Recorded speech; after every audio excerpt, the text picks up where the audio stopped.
আমি তো বড় ভাই, তোকে দায়িত্বটা দিলাম, তুই ছোট ভাই হিসেবে কি দেয়া? অভয় দিচ্ছ? হ্যাঁ, অভয়, অভয়। যাও, যাও। আমি পর্দাটা সরিয়ে দিই, তুমি তাকে আমার ধারণার ভিতরে আমি গরম। আচ্ছা, তাই কর।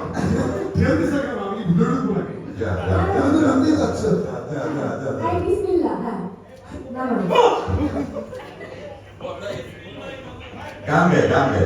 এসো, এসো আমার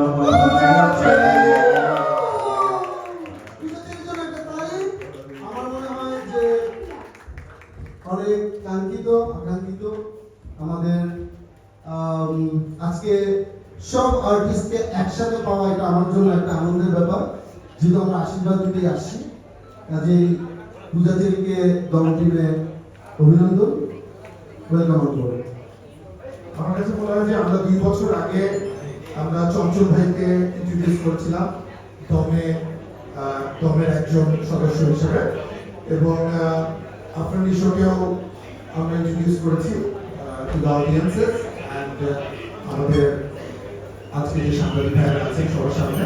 আজকে মনে হয় প্রথমবারের মতো আজকে পূজাচেরিকে আমিও ইনফ্যাক্ট জানতাম না, কারণ নায়িকা আসলে ডিসাইড করেন হচ্ছেন ডিরেক্টর, তো আমার জন্য এটা একটা সারপ্রাইজ ছিল। তো তাই না, তাই, তাই, তাই। সারিয়ার সাথে অনেক ভালো অ্যাক্টিং করতে পারেন না? আপনার ক্যারেক্টার তো ভালোই হবে। খুবই দুর্বল জ্ঞান আমাদের টিমে নিতে। খুবই দুর্বল।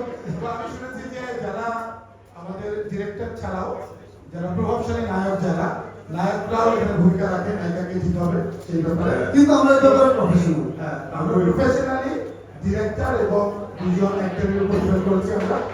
তো কংগ্রেচুলেশনস পূজাচেরি।